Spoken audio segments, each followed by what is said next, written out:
As soon as they see a police car, they shake. No other type of car makes them shake. The Honda don't make them shake. The Toyota don't make them shake, do it? The Lexus don't make them shake, but a police car or a police SUV with a stripe on it scare the shit out of them. Why is that? And some fat devil pig gets up out of it, and he can barely make it up to the damn house. But the projection of white supremacy and the fear of false evidence, the fear of a circumstance that may not and don't have to exist depending on how you deal with reality. If you react and deal with fear, you have already failed.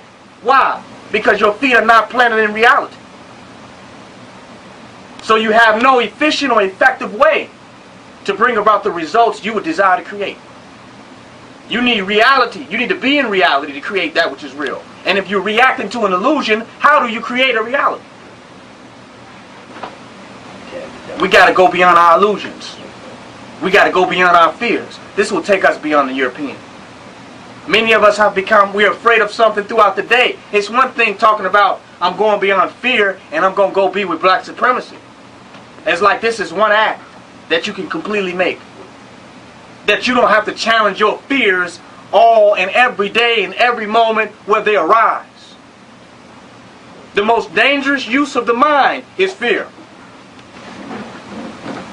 The most dangerous use of the mind is fear. The most unscientific and uncalculated use of the mind is fear. Every mind that fears is a mind that is wasted. This is fact. Because the only solution is a practical one. And the only way you can achieve a practical act is through a scientific approach. Do y'all hear what I'm saying? There is no science in fear. Many people have become so fearful, they're immobilized. They exist in constant paranoia. They watch the news, worried about catastrophe, worried about their death. Their whole life is based on fear. Do you hear what I'm saying? This is serious. Everything they do is based on fear. The way they lock their doors, the way they dress, the weapons they have, and even the way they relate to people. It's fear. We fear one another. We fear each other. We live in fear all day long. And fear is like antimatter. You can either spend your energy creating something, or you can spend your energy creating nothing. Creating something is matter, creating nothing is antimatter. Why is it antimatter? Because what you fear does not matter. It does not exist. Most oftentimes it won't even, what you fear won't even materialize. But it has taken, usurped all your energy that you could use to direct towards projecting what you wanted.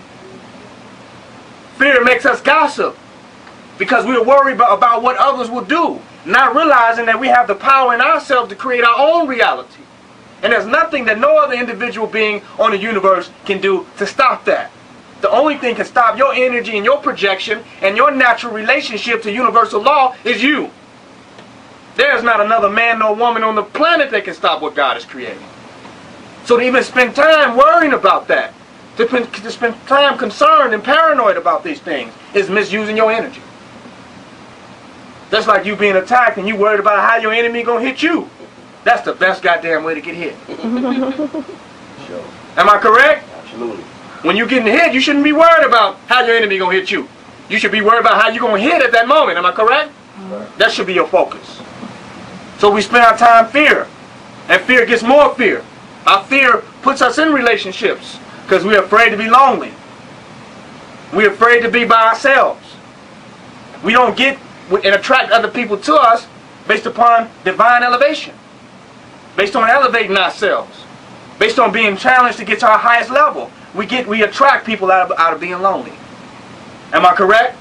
Right. Out of not wanting to be by ourselves.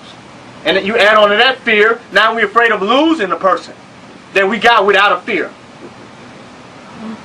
When you have a focused and solid thought, you attract people out of concentrated magnetism. Do you hear what I'm saying? Meaning since you're so centered and focused on something, then you attract people to you magnetically that have a similar focus, similar principles, similar values, and similar desires. You should not be interested in nothing else. The white man has made us fearful. His way of life is fearful. We won't defeat him until we go beyond every fear that we have in our mind. That is what's stopping us. How do we go beyond every fear? Plunge into it. The thought is so strong about what you're going to fear. What you fear will happen. You need to look at it directly, head on, and plunge into your doubt. You fear you're going to get shot? Damn it, run up on a gunman. Huh? You fear you're going to fall? Jump. You feel the white man going to kill you? Kill your goddamn self first. Do you hear what I'm saying? And you'll find out that you're still alive after you kill your damn self. Then you will be a true immortal. Go into your fear. Because how do you get to your results if you don't go beyond your perception of limitation? Limitation means death, the point of which I cannot go beyond. That's death, am I correct? So if there's all these points that you cannot go beyond, how do you create something that's beyond where you at without dying? I'm teaching today. I didn't even know I was going this damn deep. Kill your goddamn self. Black supremacy. You're going to have to create and have a spiritual suicide. The part of you that is worrying, that cannot sit in a concentrated state of focus and meditation, is going to have to die. And you know why he can't sit still? Because he's worried about everything. He's worried about this and that and those and them and what they're going to do. Not awaiting the divine moment for you to maximize your own highest potential. That's the only thing you should be doing. The only act you should be doing is waiting on an opportunity to bring forth your divine potential. That's it.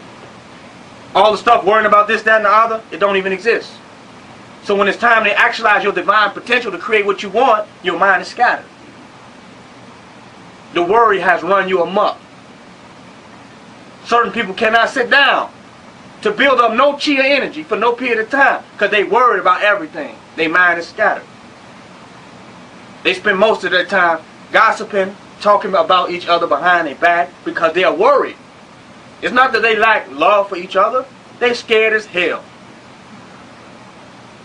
If somebody is talking about you behind your back, they are scared as hell. That's the problem. They're fearful of everything. What's this going to happen? What's this person going to do? I don't know if that person's going to do, that person's going to do. What the fuck are you going to do? Kill your goddamn self. Kill your goddamn self. Destroy a mind. That will destroy a mindset that will not have you be focused on your own power to create and achieve independent, yet interdependent with those who are in alignment. You are independent and naturally interdependent with those who are in alignment. So you don't have to seek codependence. You are inseparable through the principles and the consciousness that you live for. You are inseparable from those that are naturally in alignment with you. That's the bottom line. That is your marriage. And you know how long the marriage is? How long you are in alignment. To come up with any other conclusion, I say marriage, I mean a contract between friends, family members, organization members, whatever. It's based on the alignment of consciousness. And how long these relationships will exist. It's how long these minds and consciousnesses will stay concentrated and focused on one objective. Outside of that, everything dissolves. Everything scatters. To act like you could save something outside of that is to act like you have no principle. Can you change your principles for another? Can you change your religion and your way of life for another? If it is a belief, you can. If it has become your nature, there is no compromise. Do you follow what I'm saying?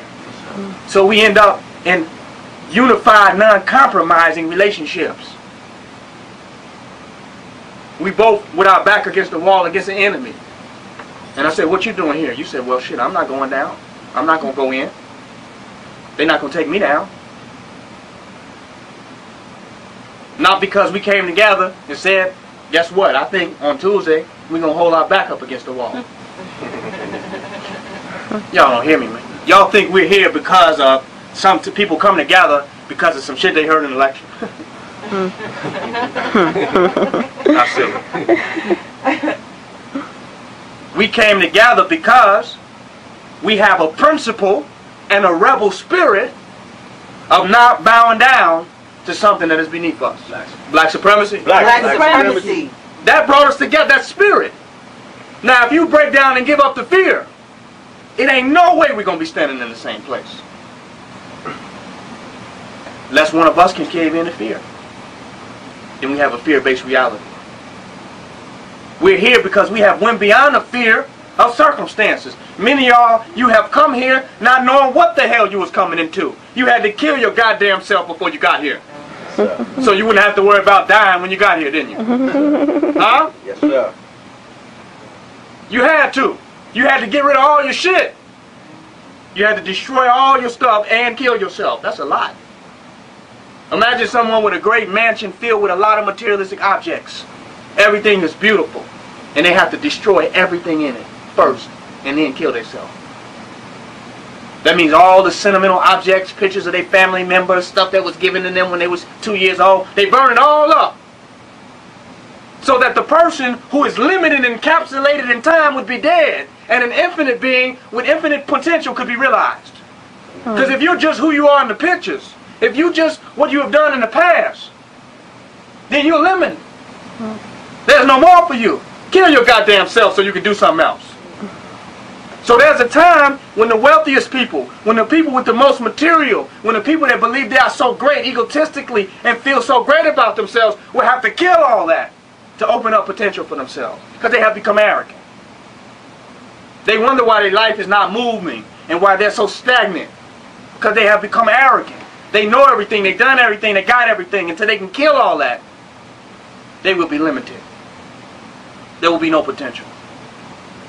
We must take the risk to step outside of our comfort zones so that we don't live out of comfort, but we live out of the fulfillment of principle. So we live out to the fulfillment of our life purpose and our destiny. Many, if they got to choose comfort and destiny, they going with comfort. They going with what they know. But the real men and women and the real goddesses and gods, they choose destiny over comfort. They choose to manifest and fully express their divine selves into existence. That's more important than comfort. And if they got to get rid and give up everything for that, then they will. And something infinite will be born. Something indestructible will be born. So when we say tell people to give up the matrix, we talk about giving up his monetary system and not having attachment to his money. We're not talking about the Illuminati and the Federal Reserve theories. That's not what we're talking about. We're talking about detaching yourself